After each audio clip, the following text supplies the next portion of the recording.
Stop using inline styles. One of the first things you learn in React is how to style your components with inline styles. But while inline styles may be easy to use, they come with a lot of problems. In theory, inline styles promise to be similar to CSS, but in practice it lacks a lot of the basic features, like selectors, media queries, and custom attributes. This makes it impossible to have something as simple as hover styles or responsive design without using JavaScript. Not only that, you can easily clutter up your components, there is no built-in mechanism for reusing styles, and there have been a lot of discussions about performance issues. So in this video, I want to talk about 4 better approaches for styling in React. By the end of this video, not only will you have a good overview over the styling possibilities in React, but you will also find approaches that will make your website more beautiful and your code cleaner. The first approach that I must mention would be to use plain old CSS. CSS has been there for a long time and therefore it is common knowledge. The main advantages are that no additional learning is needed and you have access to all the browser features. But it has one big problem: it's prone to errors. It can be hard to keep your styles in sync with your components.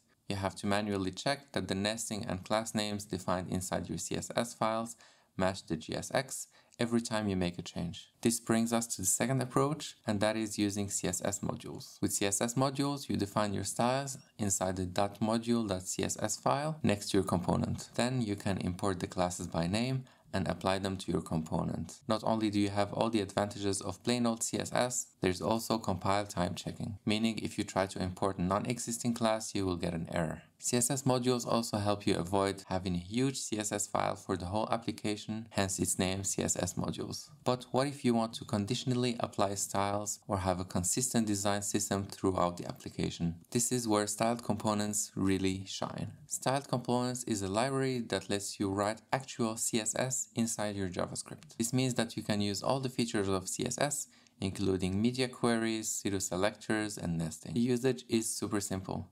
You can use the provided styled object to define your component and write real CSS. You can also define custom props and use them in the styling. The biggest plus of this library is that it's highly customizable.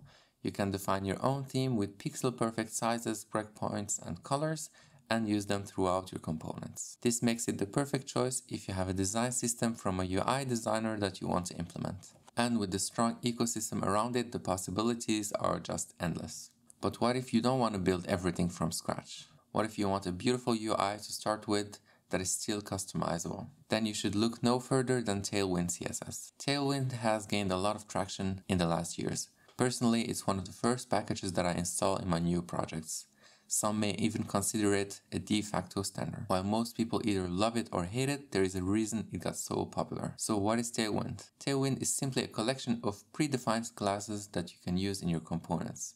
This allows you to style your components without ever leaving your markup. The cool thing about it is that it also comes with a beautiful selection of colors, text sizes, breakpoints, and animations. You never have to start from scratch and your website looks modern from the beginning. Of course, you can also add your custom styles in the configuration file. Now we have to address the elephant in the room. There is a learning curve. When you just start working with Tailwind, you will be constantly checking the documentation. Luckily, the website is really easy to navigate and it's perfectly documented. And there is also a Visual Studio Code extension to search the documentation without leaving your editor. Once you get the hang of it, the developer experience is just superior. So give it a try in your next project if you haven't already. By the way, if you struggle to choose colors, fonts, and icons, I have put together a resource collection containing all of that and more. You can find it at yusufb.com/frontendkit. The link will be down in the description. Thanks for watching the video. Let me know in the comments which approach you use in your own project, and see you in the next one.